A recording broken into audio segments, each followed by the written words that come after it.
એમને બીજી વાર પણ મળ્યા હતા સાહેબને, તે પણ યાદ છે કે બીજી વાર પણ અમે મળ્યા હતા સાહેબ સાથે. આપણા વિસ્તારના બાળકોના ફૂડ બિલની પણ અમે ચર્ચા કરી હતી કે આશ્રમ શાળામાં ભણતા બાળકોને ફૂડ બિલમાં 2100 રૂપિયા મળે છે, પર ડે ના 70 રૂપિયા મળે છે.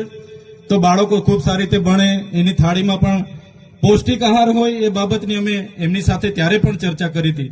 ખોટા જાતિના પ્રમાણપત્ર જે બીજા જ્ઞાતિના લોકોને આપવામાં આવે છે, અમે તે દિવસે મંત્રી સાહેબની સાથે બેસીને એની પણ પરામર્શ કર્યો હતો કે સાહેબ આમાં વિશ્લેષણ સમિતિ આગળ તપાસ કરતી નથી. હવે તમે છો, તમારા પર અમે અપેક્ષા લઈને બેઠા છે. તમારે એ ખોટા જાતિના પ્રમાણપત્ર લઈને જે પણ લોકો જે પણ કક્ષાએ હશે, નોકરીમાં હશે કે શિક્ષણમાં હશે, એવા લોકોને આપણે વિશ્લેષણ કમિટી દ્વારા શોધવા પડશે અને એ જે એમને જાહેર કરવા પડશે, એ પણ અમારી વાત હતી.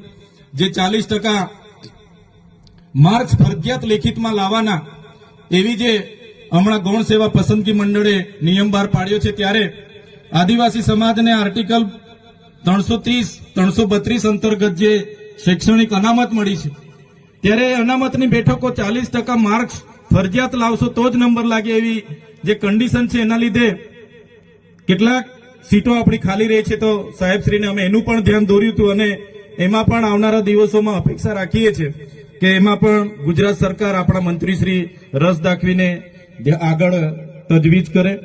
માન્ય મંત્રી સાહેબો, તમે બેઠા છો.